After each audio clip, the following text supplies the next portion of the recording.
Donc maintenant, on reçoit l'équipe du film.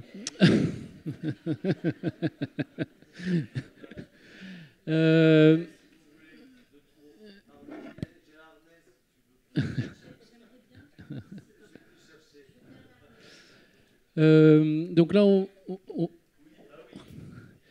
va prendre un petit temps pour parler de l'hôpital parce que au départ, le projet ARPA, il a été construit entre la Fédération Addiction et Aide. Donc plutôt entre un espace médico-social, comme on dirait du point de vue réglementaire, et une association communautaire qui gère des établissements médico-sociaux. Mais le projet en lui-même n'était pas ouvert ou en lien direct avec le secteur hospitalier, comme on disait. Alors, comme on a fait les choses bien, je vous ai envoyé les questions, donc vous allez tâcher d'y répondre correctement. Et la première idée, justement, la première question que je voulais vous soumettre à vous trois, que je vais présenter, parce que j'ai oublié de vous présenter, Alexandre Aslan, qui est médecin, sexologue et psychothérapeute, qui exerce à l'hôpital Saint-Louis et en cabinet à l'hôpital Saint-Louis à Paris et en cabinet libéral. Hélène Donadieu, qui est chef du service d'addictologie au CHU de Montpellier, qui est pathologue, je crois, de formation. Surtout, addictologue, elle me dit. Et puis Jean-Victor Blanc, qui est psychiatre, praticien hospitalier à Saint-Antoine, à Paris également. Ma première question, et puis vous y répondrez dans le sens qui vous conviendra, c'était que dans le triptyque santé communautaire, offre médico-sociale, hôpital, on peut avoir le sentiment que l'hôpital n'est là que pour gérer les urgences, les cas les plus aigus, les cas les plus complexes, même si j'aime pas ce mot pour parler des personnes. Et du coup, du point de vue de vos positions à l'hôpital et de vos pratiques, j'aimerais un peu que vous nous expliquiez à quel moment vous intervenez dans le parcours des personnes et pour y faire quoi. Et selon vous, quel peut être le rôle de l'hôpital ou des services hospitaliers dans le parcours de soins des personnes, dans la prise en charge des personnes. Voilà. Bien, je commence. Je suis la seule du genre féminin sur cette table, donc on va dire qu'on va commencer comme ça. D'abord, merci beaucoup pour l'invitation. Je crois que c'est important de décloisonner, en fait, parce qu'on a tendance à penser le soin en addicto de manière extrêmement manichéenne et un peu obscurantiste et très ancienne sur la RDR d'un côté, l'accompagnement de ceci, de là, le psychosocial, le médico-psychosocial et tout. Et on va placer l'hôpital, alors encore plus quand il est universitaire, on en souffre beaucoup, on peut être un peu stigmatisé de ça. On va placer l'hôpital un peu comme le château, un peu inaccessible, avec des difficultés d'entrée, etc. Et l'idée, c'est plutôt de réfléchir en termes de parcours de soins d'un usager qui va pouvoir accéder à l'ensemble des structures médicales, psychosociales, mais aussi dans le champ de l'habitat également, puisqu'on parfois quand on accompagne des personnes qui sont en situation de grande précarité, il y a aussi ce champ-là qui intervient. Et l'idée, c'est de parler en parcours de soins. Je rebondis sur un petit peu une des interventions qui a été faite sur la table ronde d'avant. Je ne suis absolument pas d'accord avec le fait qu'en tant que médecin, on doive mettre des gens dans des cases, et sûrement pas quand on est addictologue. Et je n'ai pas du tout l'impression de faire ce métier-là et de mettre des gens dans les cases. Au contraire, je les accueille tels qu'ils sont, un peu comme au McDo. Et l'idée, c'est que, en tout cas, dans le service dont j'ai la responsabilité, j'espère qu'on y arrive à peu près bien, on respecte absolument l'autodétermination de la personne, son choix et là où il en est de ses consommations. Et pour vous donner des exemples, on peut, avec un partenariat avec le Carud Access notamment, proposer du A-Early chez des personnes hospitalisées dans notre service pour une endocardite, donc une complication infectieuse grave d'une injection. Et la personne n'est pas du tout dans un objectif de diminuer ou d'arrêter ces injections. On va lui fournir du matériel, on va l'aider à s'injecter de façon propre dans un service hospitalier du CHU parce qu'il faut qu'elle soit hospitalisée, mais sinon elle va perdre son cœur et que globalement les chirurgiens ne veulent pas y aller, quoi. Pareil, il y a une règle à l'hôpital qui veut qu'on n'a pas le droit de boire de l'alcool sur le lieu de l'hôpital. Eh ben, dans notre XAPA, dans la cour, on a fait faire une exception sur le fait que des personnes qui souhaitent venir sur le XAPA avec leur consommation d'alcool soient en capacité de pouvoir boire de l'alcool dans les locaux du CHU. Donc, je ne crois pas que ce soit mettre des personnes dans des cases que de faire ça. Et je pense que c'est accepter l'autodétermination des personnes là où ils en sont et d'allier le soin, aussi technique soit-il, que la réduction des risques, que l'accompagnement communautaire qui est aussi fait dans nos structures. Merci. Alexandre ? Bonjour. Alors peut-être un mot de comment on a des pratiques différentes dans le parcours de soins des patients, tous les trois. La différence peut-être par rapport à vous deux services à vous, c'est que moi je travaille dans un service de maladies infectieuses qui donc n'est pas un service dédié spécifiquement à l'accueil ou psychiatrique ou addictologique. Donc on s'est retrouvé à s'organiser dans le service. Donc moi j'y travaille depuis plus de 20 ans à Saint-Louis en maladies infectieuses et puis après on s'est constitué en une équipe pour s'occuper des patients qui arrivaient avec les problématiques liées au chemsex depuis environ 2016. C'est un patient à une consultation qui m'a dit moi, j'utilise des produits dans ce contexte-là pour faire ça. On n'entendait pas beaucoup parler à l'époque. Moi, en tout cas, c'est ce patient-là qui me l'a appris. Et puis, au fur et à mesure, de plus en plus de patients sont venus. Évidemment, les patients trouvent les professionnels, comme vous disiez tout à l'heure, qui les intéressent. Je ne sais pas s'il faut voir aux addictologues ce que les sexologues ont aussi par rapport à leur intérêt, par rapport à la sexualité. Mais en tout cas, on se pose des questions par rapport à ça. Et donc, les patients qui venaient, de fait, ont commencé à venir plus dans ma consultation, puisque j'avais une consultation de sexologie. Et que mes collègues, se disaient, ils prennent des produits, ils ont du sexe, ça a l'air d'être mêlé, donc t'as qu'à les voir. Et puis au fur et à mesure, on s'est rendu compte que c'était plus complexe. Alors c'est pareil, hein. Je ne fais pas un discours d'épidémiologiste, je vous parle de mon expérience. Évidemment, à l'hôpital, mon expérience, c'est de voir des patients pour qui ça pose un problème, donc il y a un petit biais. Je ne vous parle pas des gens pour lesquels il n'y a pas de problème, puisque je ne les vois pas. Et par contre, je peux vous dire ce que je lis sur ça, mais pas mon expérience par rapport à ça. Donc les patients que je vois, moi, sont des patients qui ont des troubles d'usage de substances liés à des troubles de la sexualité. Ils viennent dans le service de maladies infectieuses de l'hôpital Saint-Louis. Pour vous donner une idée, à l'hôpital Saint-Louis, on suit à peu près 7000 personnes, 7500 personnes, soit pour la séropositivité, soit pour la PrEP, ou pour le traitement des infections sexuellement transmissibles. Et quand on regarde les personnes qui sont touchées par le chemsex, donc on enlève les femmes dans la définition de la littérature, et on a à peu près 1400 personnes qui ont recours aux produits dans des contextes sexuels, les produits qu'on connaît, dans le cadre du chemsex. Et donc il a bien fallu s'organiser, puisque les patients venaient pour la PrEP ou étaient suivis pour leur séropositivité, pour créer une filière de soins qui puisse à la fois intégrer. Et on a beaucoup appris, nous, de l'approche communautaire de la Dean Street Clinic à Londres. J'ai eu la chance de pouvoir travailler un peu avec David Stewart, qui nous a montré un peu ce qu'il avait développé comme outil. Et donc, on a réussi à mettre en place ce qui était nouveau dans un service de maladies infectieuses, des consultations de réduction des risques menées par trois personnels de santé dédiés, des consultations de sexologie, de psychothérapie ou de psychiatrie et d'addicto dans le parcours des patients qui venaient peut-être pas pour ça. Donc, on a le biais que je veux dire, c'est qu'on voit peut-être des patients, contrairement à vous, aussi un peu plus tôt dans le parcours, puisqu'on voit des patients à qui on demande systématiquement est-ce que vous consommez des produits dans le cadre de vos relations sexuelles? Est-ce que vous êtes OK avec ça? Est-ce que ça vous pose question? Est-ce que ça vous pose problème? Est-ce que vous voulez en discuter?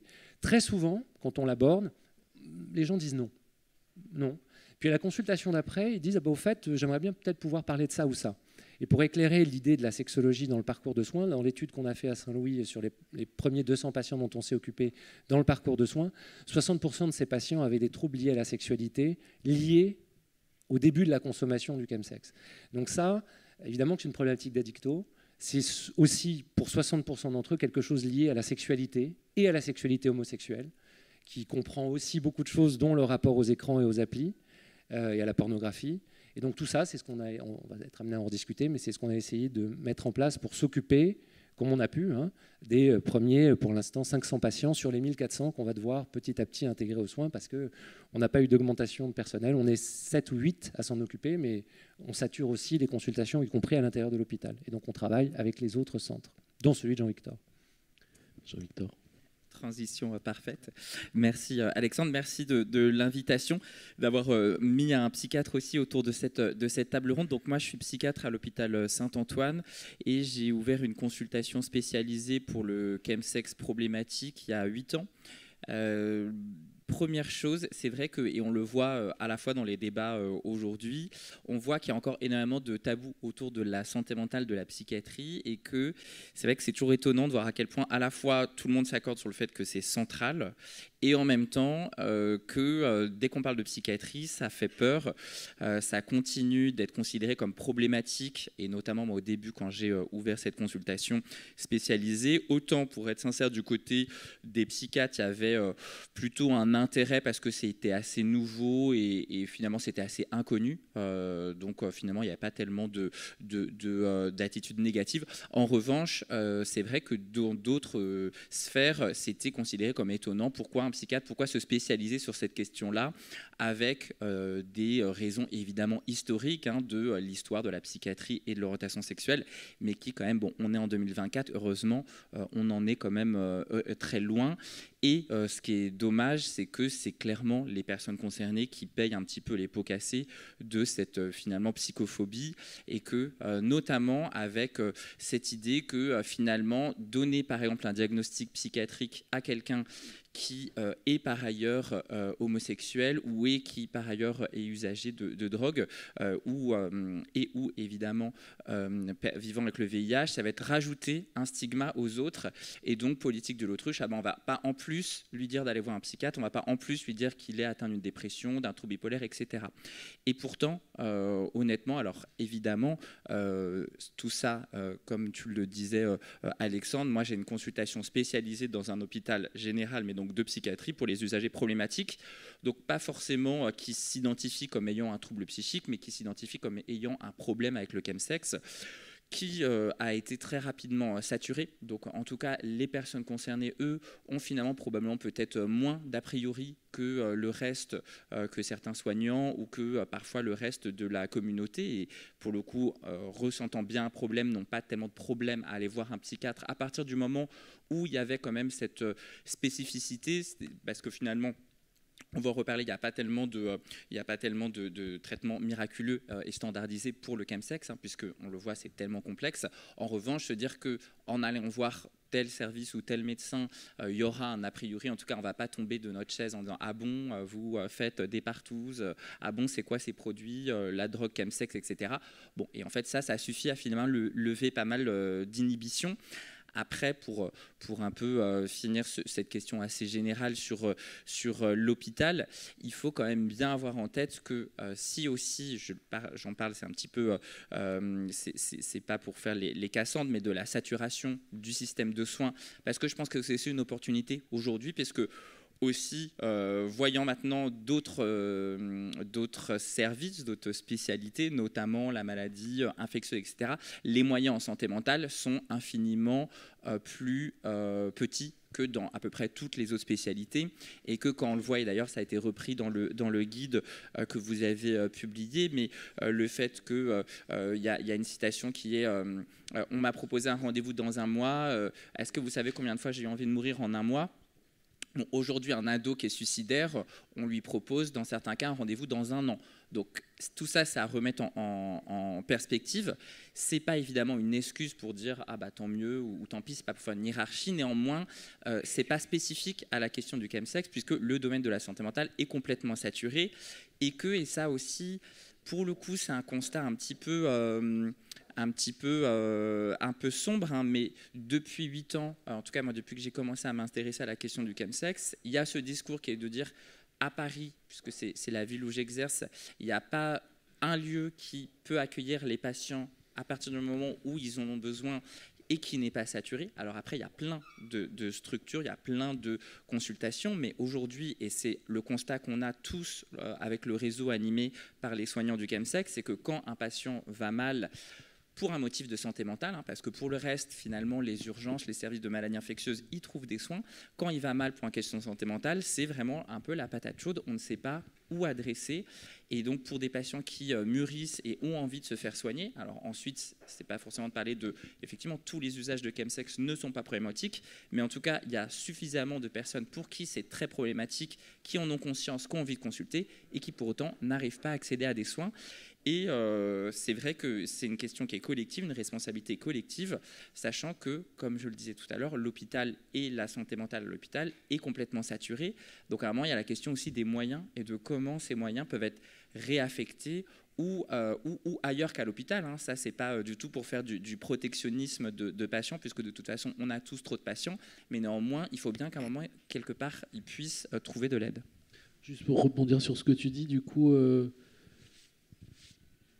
Hélène l'a un peu abordé, tu l'as un peu abordé en parlant du réseau de soignants, mais comment vous travaillez justement les partenaires, enfin la mise en réseau, dans quoi vous êtes inséré, comment vous travaillez avec les structures médico-sociales, comment vous, avec vos, peut-être c'est des coups de fil à des collègues que vous connaissez, enfin, comment ça se joue ce lien entre l'hôpital et l'externe, les autres acteurs, tu te parlais des cas d'urgence, est-ce que finalement vous trouvez des solutions pour ces gens qui ont absolument besoin d'un truc très rapidement ? Comment vous faites l'interne et l'externe avec... Si on s'intéresse spécifiquement aux usagers de chemsex ou si on regarde en général l'accompagnement des personnes qui ont un usage problématique Parce que... Je pense que la réponse est... dis-moi s'il y a une différence. Que chemsex ? Allez, que chemsex. Si, il y a des petites différences parce que c'est pas les mêmes parcours de soins, c'est pas la même approche par définition dans l'accompagnement des usagers de chemsex. Je pense que c'est là qu'il y a la plus grosse part d'approche communautaire. Par rapport aux autres usages, on ne va pas se mentir, c'est une réalité, même si il y a des usagers pairs dans les autres usages, mais le premier accueil, les premières rencontres, qu'elles soient faites dans des structures ou dans du hors-les-murs par des associations communautaires, elle se fait essentiellement avec les associations communautaires, c'est une réalité. Donc c'est là qu'on est le plus en lien avec les associations communautaires, en tout cas c'est dans cette construction du parcours de soins. Alors, nous, j'ai l'impression qu'à Montpellier, on a quand même beaucoup de chance parce qu'on a des associations communautaires très, très, très investies. Surtout que tu as un pied dedans, un pied dehors. J'ai oublié de dire qu'elle était addictologue au spot de Montpellier. Oui, en fait, c'est un peu ça, les démarches, les démarches de création de parcours de soins. C'est que... on est interchangeable, entre guillemets, c'est-à-dire que moi je travaille au CHU, mais j'ai une consultation au spot et c'est très régulièrement que le spot intervient aussi dans nos structures et vice-versa, ou alors dans d'autres carutes. Donc on est un peu échangiste en addicton à Montpellier. Et c'est pas loin de là. Et ça te plaît, Laurent, hein. Et je sais que tu aimes beaucoup ça. Et du coup, ça permet de se connaître humainement, mais de travailler ensemble depuis 20 ans aussi également dans la construction de ces structures et dans l'élaboration ensemble de c'est quoi le parcours de soins. Et c'est presque sur une région globalement qu'on a établi avec des annuaires de psycho, des annuaires de sexo, les infectiologues évidemment qui sont dans la partie, mais les travailleurs sociaux, les accompagnateurs communautaires via les associations communautaires et plusieurs, on cite beaucoup Aide, mais ENIPS est extrêmement investi sur Montpellier et c'est important aussi de les citer. Avec ACT UP également, mais plus sur Toulouse. Et après, les parcours de soins, enfin, je suis désolée, Jean-Victor, mais on est à 4 semaines de délai, nous, pour aller voir grâce au spot. Et on a 3 lieux de consultation chemsex sur Montpellier. Il y a le spot, sur le CHU, il y a 2 lieux de consulte. Donc, au max, le rendez-vous, il est à 3-4 semaines. Et on arrive à les voir plus d'une fois par mois, par intervenant. Et ça veut dire que quand on est 3 intervenants à accompagner une personne, il a un rendez-vous par semaine, en plus des accompagnateurs communautaires. Donc, je pense que c'est du caviar. J'en suis convaincue. C'est un bonheur de travailler là. Mais je ne suis pas sûre que ce soit pareil partout. 7 ou 8 professionnels de santé pour nous, pour un parcours de soins par patient. Quand on suit un patient, pour nous, pas un patient très très avancé qui aurait besoin d'être en psychiatrie hospitalisé, parfois hospitalisé contre sa volonté, et il y a des indications. Et ça, voilà. Bon, là, ni ceux qui commencent, qui viennent pour la première consulte de PrEP. Quelqu'un qui serait au milieu de son parcours à 3 ans d'usage. Un médecin infectiologue, parce que IST ou PrEP ou séropositivité. Un sexologue, 60% des gens qui rentrent dans le chemsex, c'est par une dysfonction sexuelle. Un sexologue, si possible un peu sensibilisé aux questions autour de la sexualité homosexuelle. Un proctologue, parce qu'il y a beaucoup de complications anales chez les patients. Et il faut un proctologue qui sache parler à quelqu'un qui a une homosexualité, qui se dit pas, les pratiques. Bon. Un psychothérapeute, un psychiatre, un addictologue, un thérapeute de couple quand les patients sont en couple, sinon c'est pas possible. Donc, et un professionnel de la réduction de risque. Voilà. Donc, vous multipliez ça par 1500 patients et par des consultations qui durent entre 40 et 50 minutes, et c'est pas possible. Ou alors c'est compliqué. On peut faire à beaucoup moins, bien sûr qu'on peut faire à beaucoup moins, et on fait à beaucoup moins. On peut faire PrEP, alors ça c'est pas compliqué, hein, le versant maladie infectieuse c'est super facile. Hein. Honnêtement, 15 minutes de consultation, si vous voulez regarder que les IST, les traités, contrôler la charge virale pour les patients séropositifs et faire les mesures de prévention, mais si on fait que ça, c'est super. Sauf que nos patients, ils sortent de la consultation, ils continuent à fumer, ça n'a rien à voir avec le chemsex, mais ils fument, et on sait qu'ils vont avoir un cancer du poumon si on ne s'en occupe pas, ou ils vont avoir des complications graves métaboliques ou des infarctus. Ils boivent, ils prennent des drogues dans les contextes sexuels. Alors, si on aime, comment on fait? On a 15 minutes, parce qu'il y en a 50 dans la salle d'attente. On se dit, on fait bien notre boulot ou pas? Si médecin infectiologue, on ne pose pas la question, on ne s'en occupe pas. On ne fait pas bien notre boulot. Hein. On ne peut pas se dire, c'est super, sauf si on garde nos pieds. Mais si on commence à pas regarder nos pieds et à regarder ce qu'il faut faire, on les envoie où? On fait quoi? On trouve qui comme correspondant? Tous ceux que... Alors bon, j'ai déménagé à Montpellier, mais tous ceux qui... À Paris, c'est pratiquement saturé. C'est saturé quand on a le malheur de lever une comorbidité sur le TDAH, trouble de déficit de l'attention avec ou sans hyperactivité.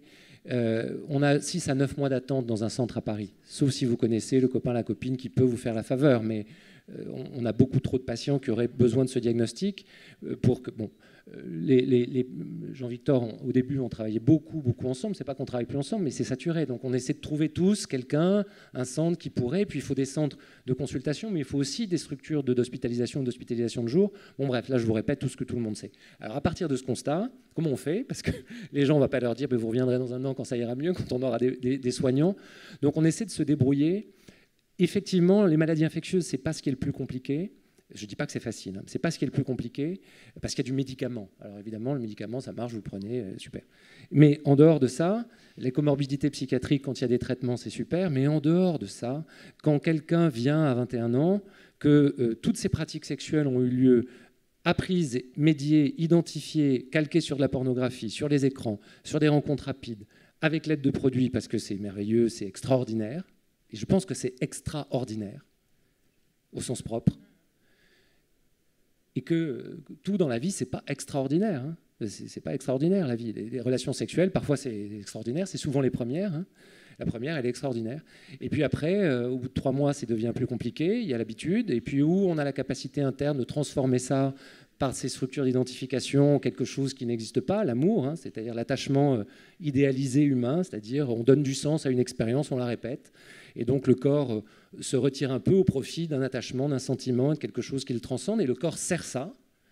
Ou alors, la première fois, la première expérience, le produit, la maximisation de l'excitation prend le pas, et là, on essaie de se débrouiller avec ça. Donc pour le plus difficile dans le parcours de soins, c'est pas arrêter le produit, traiter l'infection. Pour moi, c'est comment on reprend une sexualité en dehors d'un parcours qui a toujours été médié par de l'excitation immédiate et la gratification que ça procure. Alors ça, c'est pas un sexologue par centre qu'il faudrait, parce que c'est de la santé sexuelle. Les infectiologues ne sont pas plus formés que les addictologues, que les psychiatres ou que les médecins. Il faut se former, ça prend du temps, hein, ça prend beaucoup de temps. Et ça prend de l'expérience aussi. Voilà, c'est ce que je veux dire. Donc, ça ne va pas aller mieux tout de suite. C'est pour ça qu'on vient ici. C'est pour ça que quand on peut publier, écrire, partager, se nourrir des gens de la communauté ou dire ce qu'on a appris, avec des trucs un peu compliqués à dire, parce que c'est lassant de pouvoir pas dire des trucs qu'on constate en clinique, parce qu'on a toujours peur que quelqu'un se lève en disant « vous avez rien compris ». Oui, bien sûr qu'on n'a rien compris. Il y a des trucs qu'on ne sait pas, il y a des trucs où on se plante, mais on peut se planter en essayant de bien vouloir faire. Et je crois qu'il faut donner le crédit aux gens de vouloir s'intéresser, de bien vouloir faire. On fait tous des bêtises, on a des mots qui ne correspondent pas, mais on veut essayer de comprendre et d'aider au mieux. Donc ça aussi, c'est pas mal dans des rendez-vous, on est tous ensemble, de pas tout de suite penser que parce qu'on dit un mot un peu de travers, on n'a rien compris, mais peut-être de se dire que si on est tous là, c'est parce qu'on essaie de tous comprendre un peu mieux ensemble. Voilà. Merci. Effectivement, et pour rebondir sur le côté du réseau de soins, alors effectivement à Paris, on est moins bien lotis, clairement, que dans d'autres villes, que ce soit en France, de ce que j'en connais, ou d'ailleurs à l'étranger. Hein, donc c'est quand même assez paradoxal, parce que pourtant on a l'impression qu'il y a une ambition quand même sur le sujet. Et bon, Paris, ne serait-ce que par sa démographie, son histoire, clairement a une communauté LGBT qui est présente historiquement, culturellement. Donc c'est honnêtement un vrai point d'interrogation. Pourquoi finalement cette ville n'a pas réussi? Et là, je parle en tant que médecin, pas en tant que, évidemment, homme politique. Enfin, j'ai pas la réponse, hein, mais en tout cas, c'est quand même une vraie question, je trouve. Du coup, c'est un petit peu alors du rafistolage, on va dire artisanal, mais qui néanmoins, on a l'impression que ça aide, notamment avec le réseau qu'a monté Thomas Liavanc à Paris, où du coup, on sait un peu qui fait quoi et on s'adresse un peu les patients en fonction de certaines spécificités. Je pense qu'il y a vraiment ensuite un travail d'éducation, un peu comme on fait pour le reste de la santé mentale. En fait, l'idée, en partant du constat que de toute façon, il n'y a pas assez de soignants et vu la démographie médicale, paramédicale, il n'y en aura pas assez demain. Donc ça, c'est un autre constat. Ça va être d'essayer de faire un transfert de compétences. Donc essayer d'éduquer et de former nos confrères aux urgences, en réanimation, qui voient aussi à l'hôpital beaucoup de personnes liées avec un trouble d'usage de chemsex, mais qui sont un profil complètement différent, puisque souvent, c'est des patients qui ne sont pas dans une demande de soins, qui arrivent pour un géol et qui se réveillent en réanimation. Donc clairement, ce n'est pas du tout le même profil de patients que ceux qui vont venir, par exemple, à la consultation, aux urgences également, les médecins généralistes, parce qu'encore une fois, il n'y a pas tellement, je trouve, de manque d'intérêt sur la question, mais c'est plutôt un manque d'information, et puis après, de temps, et puis d'habitude, et puis ensuite d'intérêt potentiellement, on va dire, sur le sujet. L'autre question, et là aussi les débats ils sont riches, je pense qu'il y a aussi probablement un travail communautaire à faire, parce que comme je dis souvent, alors c'est un discours qui est pas toujours aussi léger qu'on aimerait, mais en travaillant cette question des troubles psychiques liés au chemsex, c'est quand même un peu soulever le capot d'un petit peu ce qui se fait de pire, on va dire, dans la communauté, en termes de racisme, en termes d'agisme, en termes de psychophobie. Enfin, on voit vraiment un peu le pire, et donc c'est pour ça que c'est vrai que parfois c'est difficile, je trouve, quand on entend un discours qui va être très quelque part un peu pro-chemsex, ou on va dire qu'il va dire oui, mais c'est vrai que c'est tout le monde, et c'est évidemment vrai comme pour toute substance, tout le monde n'aura pas un trouble lié à. Néanmoins, ceux qui ont un trouble lié à l'usage de substances, c'est quand même les plus vulnérables. C'est les personnes qui ont des antécédents psychiatriques, c'est les personnes qui sont précaires, c'est les personnes qui ont eu des violences sexuelles, c'est les personnes racisées, c'est les personnes qui font du travail du sexe.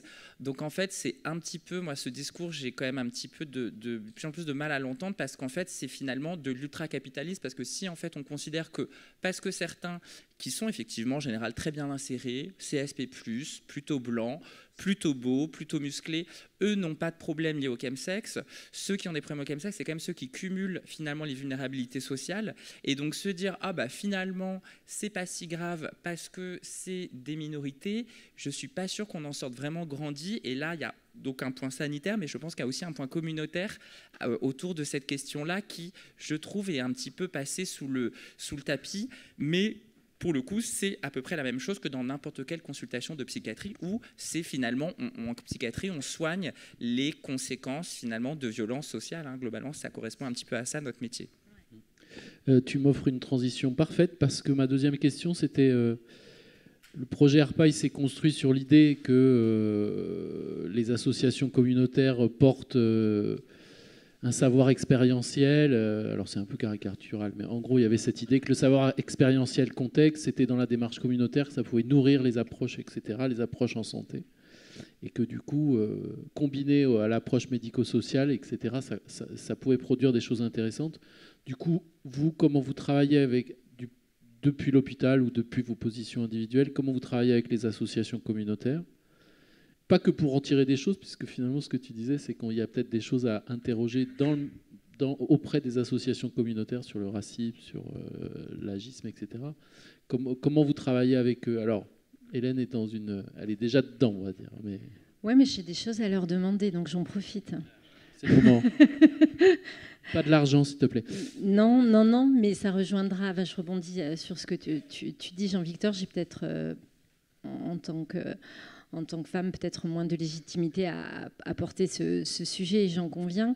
Mais en l'occurrence, ça fait 25 ans que j'accompagne des personnes qui ont un usage problématique du chemsex, et ça fait 2 ou 3 ans que je les vois mourir, en fait. Ce qui n'était pas le cas avant. Et je suis plutôt très affectée par la tournure que prennent les choses dans l'accompagnement des usagers de chemsex.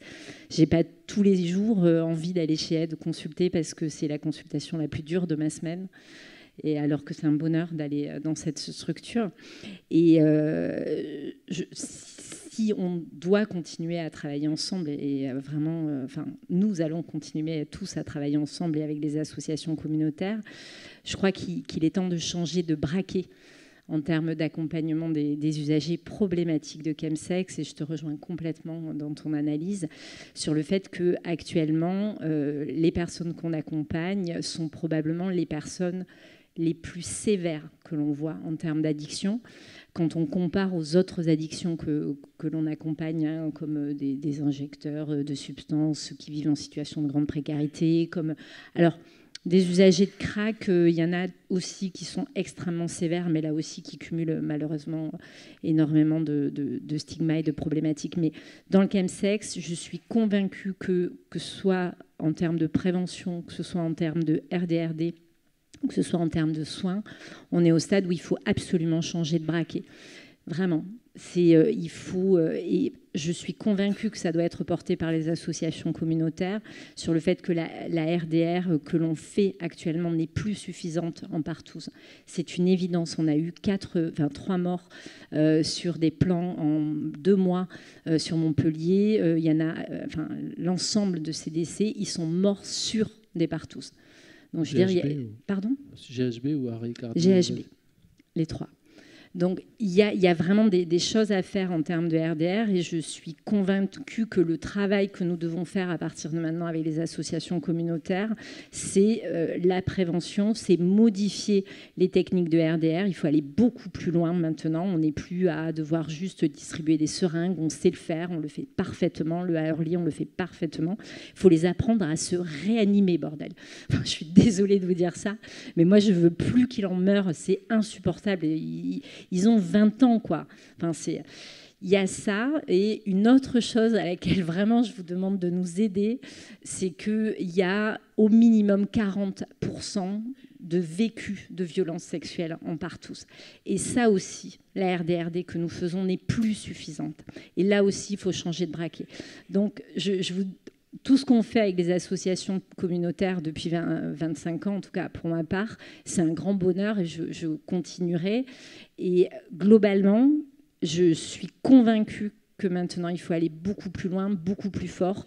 Alors, ça passe par des moyens, par les pouvoirs publics, par tout ce que vous voulez, mais je pense que ça passe par une réflexion fondamentale sur c'est quoi la RDRD en partouze, c'est quoi, je veux dire, on donne de la naloxone aux usagers d'héroïne, donc allons-y, quoi, donnons des défibrillateurs en partouze.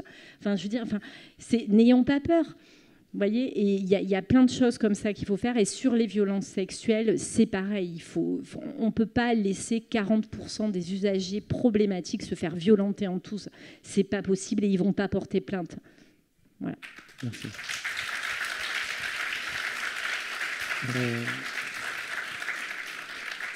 C'est bien de se faire mettre le nez dans le caca. C'est toujours bien. Nous, en maladie infectieuse, ce qu'on a remarqué depuis quelque temps, c'est que pratiquement tous les nouveaux patients inscrits en début de prise en charge pour la séropositivité nous viennent de réanimation. La grande majorité nous viennent de réanimation suite à des plans KEMS où il n'y avait pas de PrEP, où elle avait mal été prise. Et donc ça nous a beaucoup marqué avec nos collègues, c'est que tout d'un coup, on se remet à avoir des patients assez jeunes assez jeunes, n'ayant pas pris et qui viennent de réa parce qu'il y a eu des prises de produits. Donc ça interroge quand même beaucoup nos collègues et nous-mêmes, puisque je suis suffisamment âgé pour... je suis ni trop vieux ni trop jeune, je suis au milieu, quoi. Et au milieu, je me souviens beaucoup, moi, des nouveaux patients. On n'en avait plus. Enfin, des nouveaux à ce point-là. Et donc ça, c'est comme ce que tu dis, c'est...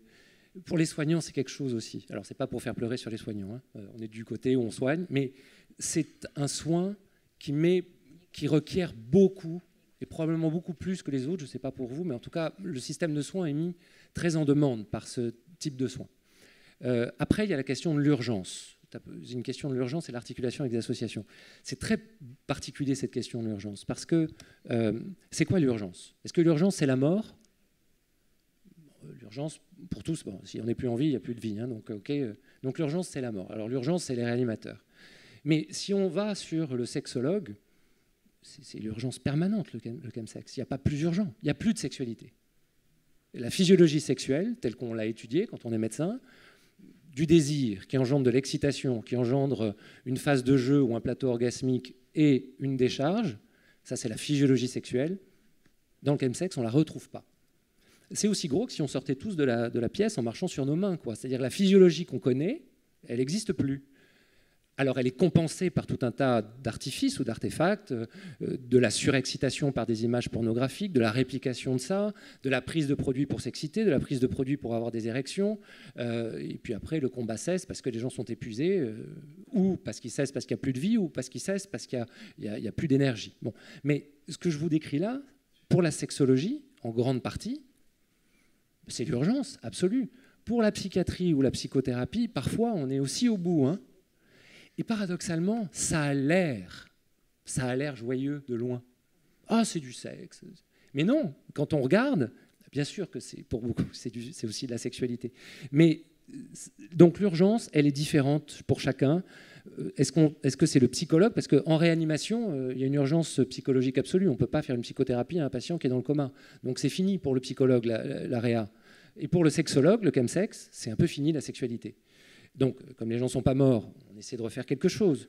Mais refaire quelque chose à partir d'une absence de fantasmatique individuelle autour du sexe, ça c'est compliqué. Ensuite, on se sert donc beaucoup de l'appui communautaire. Ça nous aide beaucoup d'avoir...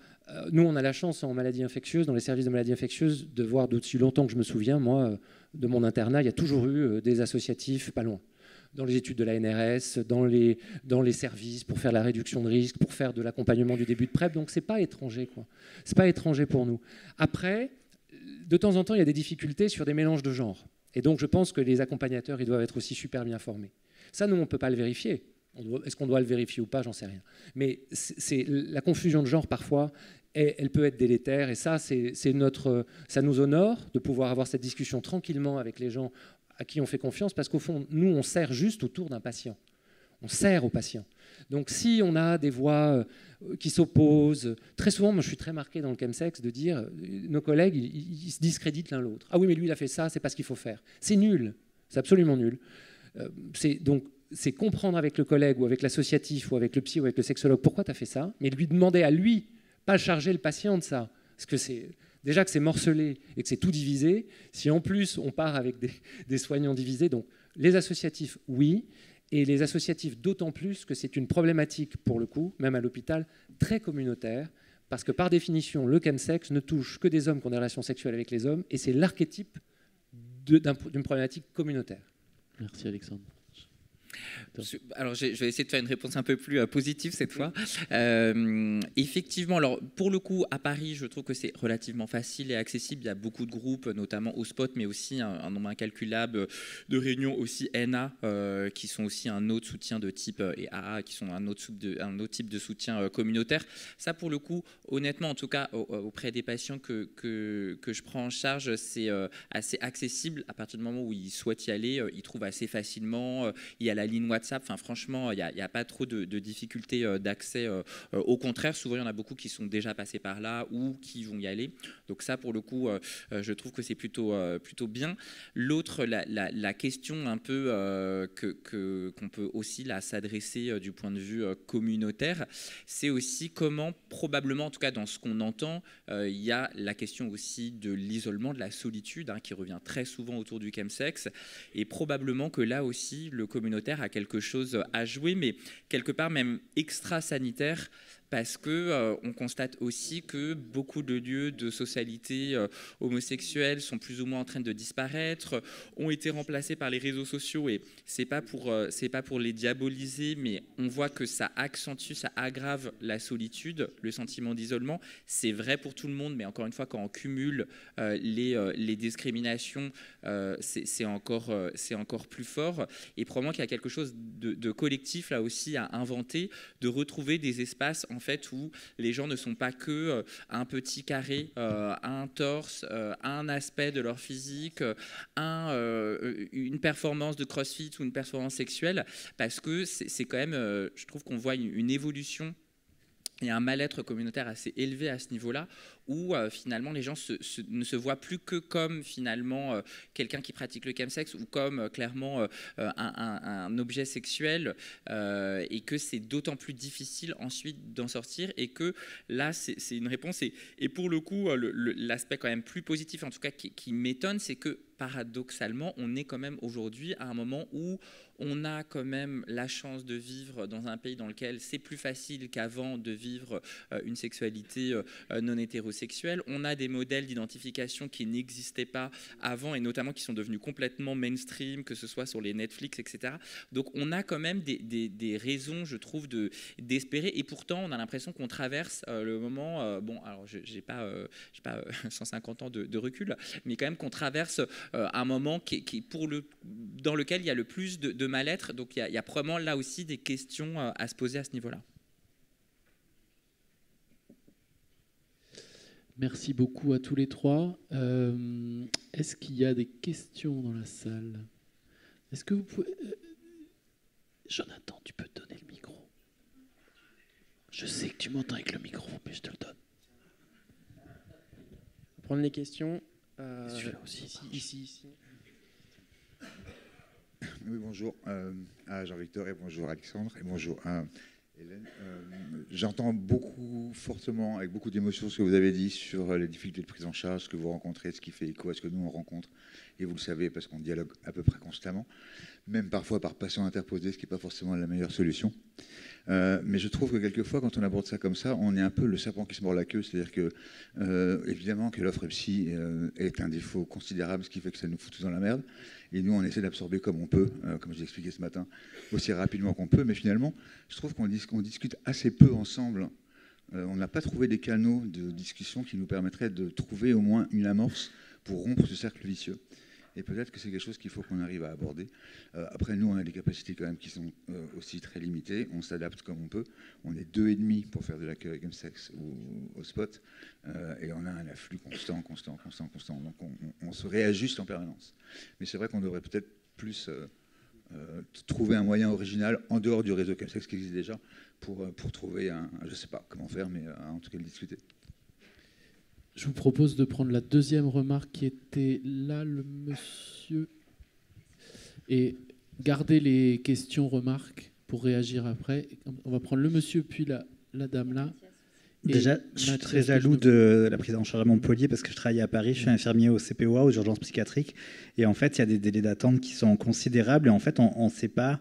En fait, une fois qu'on reçoit le patient en situation d'urgence, ou le patient ou la patiente, des fois, comme vous disiez, il y a des mois d'attente, et en fait, les situations se pérennisent, c'est-à-dire que des fois, elles s'aggravent, et on arrive dans des situations des fois cataclysmiques, où on parlait de situations de mort ou de vie tout à l'heure, et des fois, les situations sont gravissimes, et en fait, on leur dit, on va essayer de vous voir en CMP ou comme ça, mais c'est encore plus difficile, et on finit par hospitaliser les patients en situation en unité fermée ou comme ça, ou en chambre d'isolement, et c'est hyper grave. Moi, ça me fait très mal au cœur devant faire ça. Et je pense qu'il faudrait même si on dit qu'on a un réseau de soignants ou de soignantes à Paris, en fait, on n'arrive pas à anticiper, à dire, écoutez, il faut que vous soyez hospitalisé quelque temps, et c'est vraiment un crève-cœur de faire ça. Je pense qu'il faut qu'on arrive à trouver avec les assos, parce que je suis aussi dans des assos, trouver des situations alternatives pour essayer de prévenir, ou je ne sais pas comment dire. Voilà. Merci. On va prendre la troisième remarque. Alors, plus personne ne fait circuler le micro, mais vous débrouillez très bien, j'ai l'impression. Mathias, il est où, Mathias? Tu me dis Mathias, mais... Bonjour. Je m'appelle Sophie, je suis psychologue et thérapeute familiale au centre Monceau sur une consultation spécialisée chemsex. J'anime aussi un groupe de parole ouvert et moi je tenais un peu à rebondir sur vos propos. Moi ça fait 3 ans que je travaille sur cette consultation et depuis l'année dernière je vois beaucoup de gens arriver qui présentent des tableaux cliniques de psychotrauma, de polytrauma de plus en plus importants avec... pas forcément d'origine sexuelle, mais des fois des tortures, des choses qui les amènent aujourd'hui à être dans des situations d'évitement par le biais du chemsex. J'ai de plus en plus d'injonctions thérapeutiques, ce qui n'était pas le cas avant non plus. Et donc du coup, moi je tenais vraiment à souligner sur cette journée l'importance de se former au psychotraumatisme. Parce que on a moyen de commencer à désengorger nos services sur des thérapies qui soient ciblées, efficaces. De pouvoir, d'une part, repérer tout ce qui est psychotraumatique, parce qu'une fois qu'on a repéré le psychotrauma, on va repérer la boucle dans laquelle la personne se met, qui est un processus de répétition pour pouvoir essayer de trouver des solutions. Souvent, le chemsex est une solution par rapport à un trauma. Je pense que je dois avoir au moins 70% de mes patients que je traite en psychotrauma, puisque j'ai une spécialisation en psychotrauma, donc en mouvement oculaire. Une fois qu'on a repéré le trauma et qu'on l'a traité, généralement, on arrive à déjà avoir un désengorgement de la situation avec des améliorations notables. Et en travaillant avec un modèle, donc j'en avais déjà parlé à Alexandre et Jean-Victor aussi, moi je m'appuie sur un modèle qui s'appelle la thérapie orientée solution, qui est très peu utilisé en France, qui est une thérapie brève, mais qui est un peu l'opposé de la TCC, la thérapie cognitivo-comportementale. On va vraiment fixer des objectifs. Regardez déjà en quoi le chemsex c'est un problème pour la personne. C'est jamais un problème de la même manière pour tout le monde. Et donc, du coup, on va regarder en quoi la personne dirait que sa thérapie est finie. Et donc, du coup, on va avoir un objectif fixé qui va nous permettre de pouvoir avancer vers cet objectif. On pose un GPS thérapeutique et après, on va pouvoir, notamment avec des outils, mesurer les avancées thérapeutiques. Ce modèle-là, notamment, s'appuie sur les exceptions au problème. C'est l'inverse de tous les modèles thérapeutiques. On ne va pas chercher le problème, on va toujours aller regarder pourquoi une fois on n'est pas allé consommer, qu'est-ce qui s'est passé, qu'est-ce qui a permis qu'on ne consomme pas, pourquoi on l'a fait, comment étaient nos pensées, nos émotions, qui aurait pu le remarquer, pourquoi. Et en fait, on fait de la neuroplasticité cérébrale à permettre aux gens d'aller regarder l'exception au problème. Donc du coup, on arrive sur des processus qui peuvent être même des fois spectaculaires avec des thérapies qui se finissent rapidement.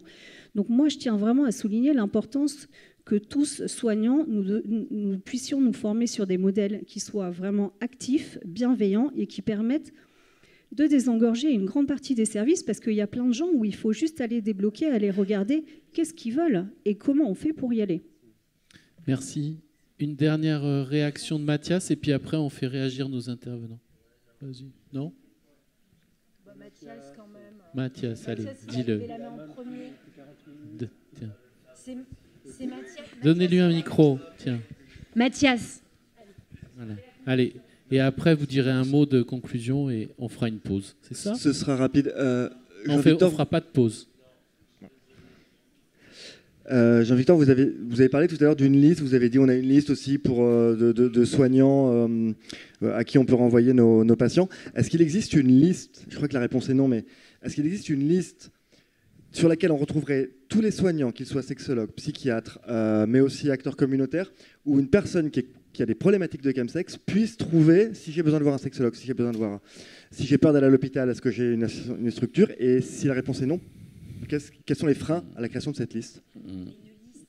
Alors le micro. Et merci Mathias. Rebondissez surtout en même temps. On a 5 minutes. Juste pour la liste, cette liste spécifique n'existe pas, ou alors localité par localité au niveau national, elle n'existe pas, mais c'est une très bonne idée. On va demander... non, Fred me dit que ce n'est pas une très bonne idée. En revanche, ce qu'il existe, on n'a pas...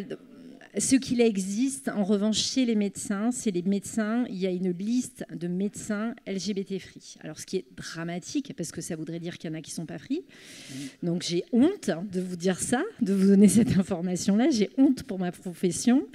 Mais globalement, cette liste existe et il y a quand même beaucoup de personnes qui sont très heureuses de pouvoir avoir accès à cette liste-là, hors chemsex. Merci, donc pas de pause.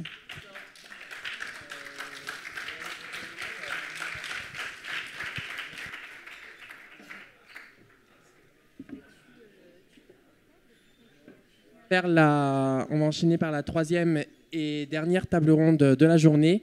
Ensuite, on aura un long temps d'échange pour des questions. On aura un long temps d'échange pour des questions, soit sur cette table ronde, la précédente ou celle qui va venir. En attendant que les personnes s'installent, on a donc les vidéos du site pilote de Bordeaux sur la prévention au G qui est faite par une drag queen, Lady Prudence. Je vous laisse voir. Et coucou, moi c'est Prudence. On va parler G, le GHB. Donc G, c'est pour GHB. C'est surtout du GBL. Qu'avant d'arriver dans l'estomac, le G, c'est du GBL. J'ai une idée. Demandons au docteur Amélie Daveluy, pharmacienne et responsable du centre d'addictovigilance au CHU de Bordeaux. La GBL, c'est un solvant industriel. C'est un produit chimique fortement corrosif. Genre qui brûle. C'est très corrosif. Oups, je l'ai renversé sur mon tel. C'est très utilisé dans l'industrie, notamment comme décapant pour les peintures et les graffitis. Et c'est aussi top pour nettoyer les jantes de voiture. Ok, maintenant, vous pouvez raconter ce que c'est. Mais qu'on soit d'accord, c'est pas le produit le plus naturel qu'on ait trouvé. Mais on le prend à petite dose et pour plein de raisons. On est heureux, on a plein d'empathie, on est relax, on ose, on se lâche, on va oser se faire par des grosses buques, rentrer dans des... Quoi? Bref, on se désinhibe, on l'utilise pour le chemsex, ou pour certains le chemsex. On dit bien chemsex. Bon, quelques infos pratiques pour réduire les risques. On commence par le plus petit dosage. Les effets vont être différents selon la dose que tu prends. Et surtout, on attend 2 heures avant d'en reprendre. Le truc, c'est de connaître sa dose. Elle est différente pour chaque personne. La bascule peut se jouer à 0,1 ml. C'est pas beaucoup. 2 à... Associé avec de l'alcool, la prise de G multiplie les risques de perte de conscience. Genre le géol, le blackout. C'est un peu ce que tu veux éviter en plan, quoi. Et aussi, tu deviens vulnérable. Tu te fais piquer le prod, l'argent, les bijoux, le vélo, même la trottinette. Des trucs vraiment pas cool. Ah oui aussi, ça a un goût vraiment dégueulasse. La GBL, c'est du solvant industriel. On préfère répéter. Et on attend.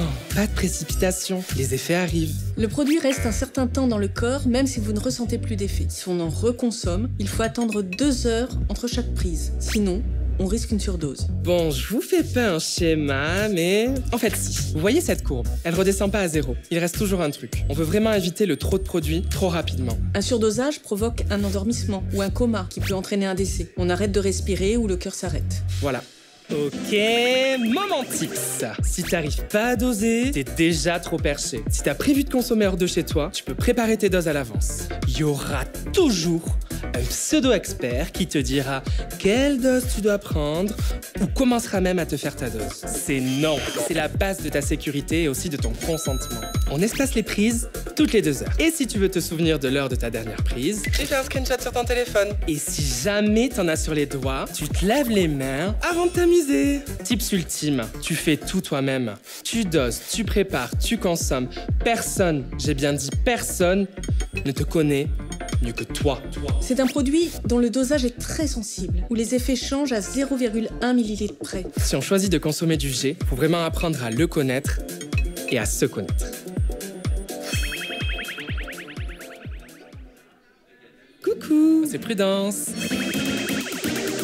On va parler de G. Allez voir notre vidéo dessus, elle est bien. Et là, on va parler de géol. On va demander au docteur Grégoire Clérec, médecin addictologue à Bordeaux. Le géol est le nom de l'état de somnolence, trou noir, perte de mémoire et perte de connaissance, comme si l'on était sous anesthésie.